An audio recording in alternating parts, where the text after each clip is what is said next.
Caríssimos irmãos e irmãs, reunidos na fé em Cristo Jesus, todos que aqui celebram conosco nossa comunidade São Francisco de Assis, todos vocês que nos acompanham pela Guadalupe TV.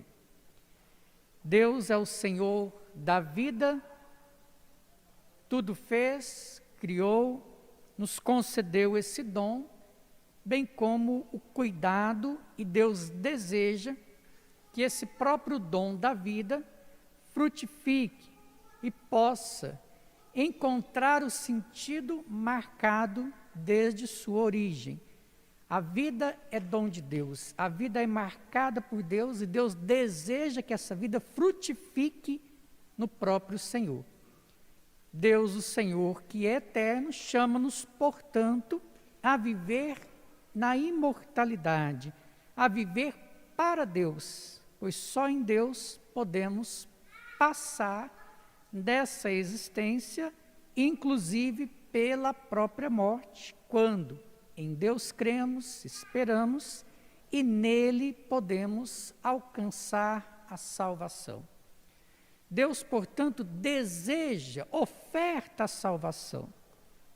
Todavia, nesse contexto que a palavra nos é apresentada, havia uma compreensão como que julgando por méritos o justo e o injusto, aquele que deveria e aquele que não deveria alcançar ou que receberia a justiça de Deus na imortalidade.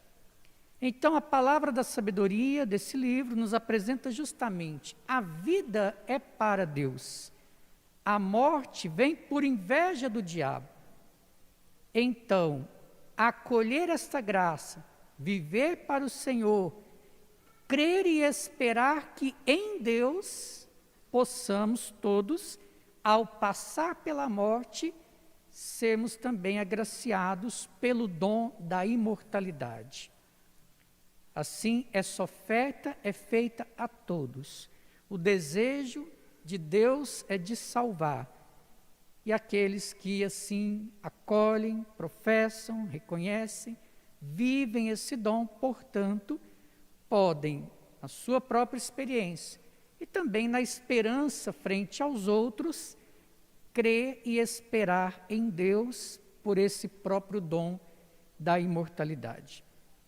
Fato é que a vida é amada, desejada, cuidada, e Deus assim quer que os seus filhos possam recebê-la por essa mesma vida que Ele nos deu como vocação e dom.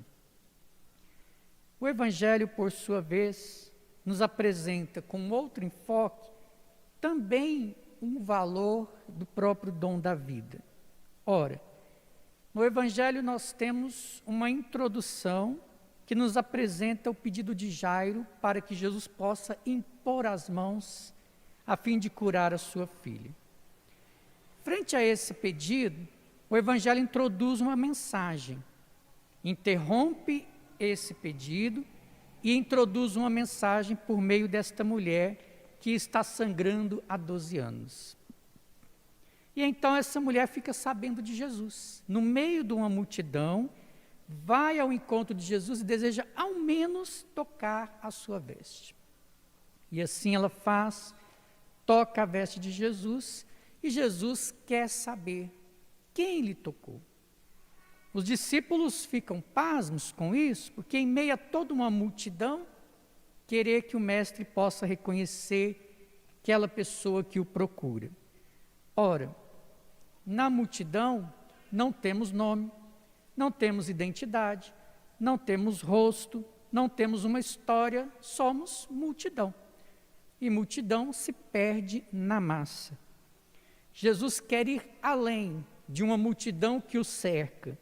Jesus quer perceber esta expressão de fé, esse desejo de alguém que buscou superar todas essas barreiras, discriminações e impedimentos. Afinal, era uma mulher que sangrava. Então nós tínhamos uma dupla exclusão aqui. O sangue exposto, que poderia ser um sinal de impureza, impossibilidade do culto, e um sangue como a vida que esvai, uma mulher que sangra e ninguém consegue dar uma solução e uma resposta, sua vida está ameaçada. Mas ela vê em Jesus a possibilidade de superação, de ser socorrida e de receber um olhar diferente. E de fato é isso que acontece. E Jesus volta-se para ela e diz que a fé curou ela. Então, depois desse momento, voltamos a Lázaro, voltamos a Jairo. E em Jairo chega a notícia que a sua filha tinha morrido.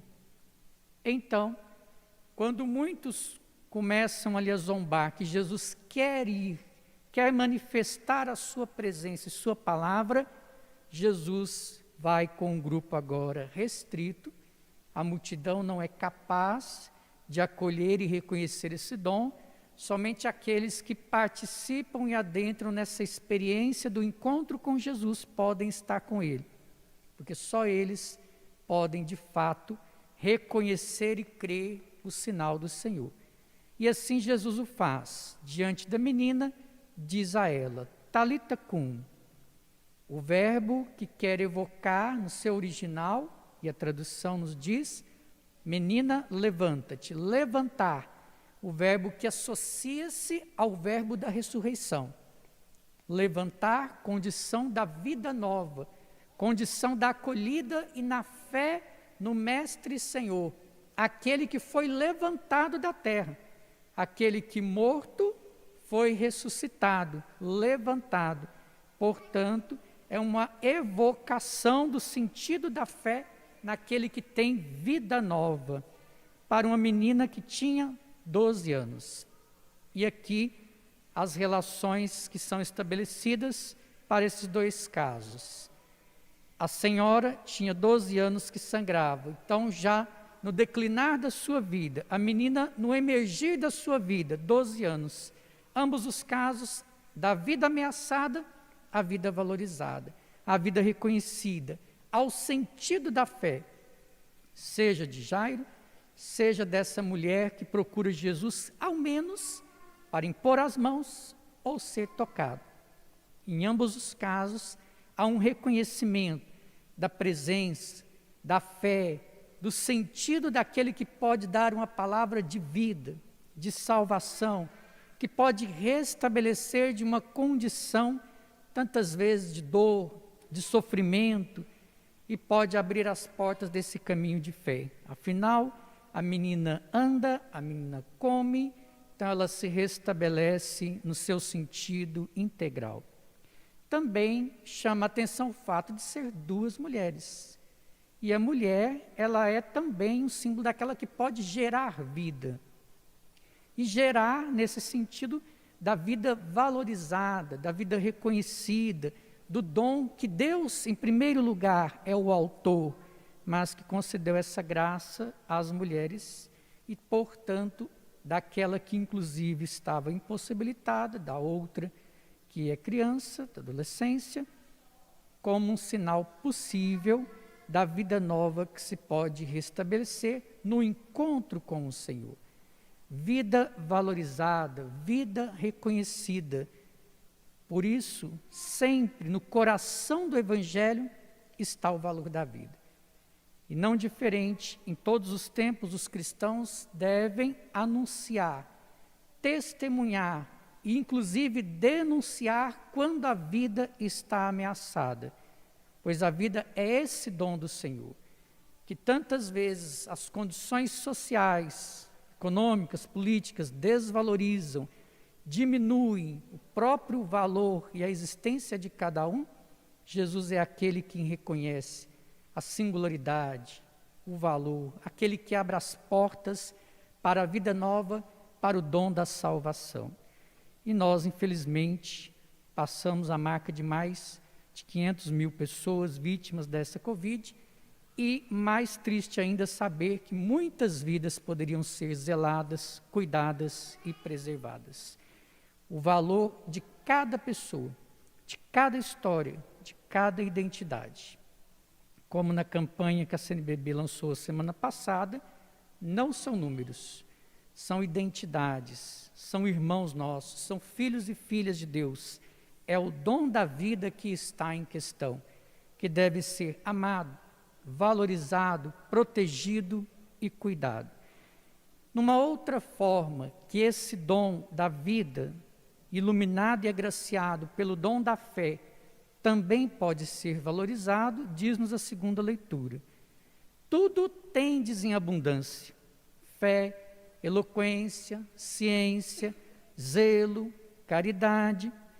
Mas assim como o Senhor, que era rico em tudo, se fez pobre para nos enriquecer, tudo que o Senhor nos concedeu, como esses sinais de riqueza, os mesmos citados aqui na leitura, nos foram concedidos, bem como o que Ele nos concedeu de bens, seja dividido igualmente, diz a palavra, para que haja igualdade entre as pessoas. Então, aquele que menos tem atenção, carinho, proteção, comida, posses, tenha também de nossa parte a caridade, a partilha, a atenção, o socorro, o auxílio necessário. Pois, se temos as condições segundo o Evangelho, essas condições devem ser entre nós sinal do reino de Deus.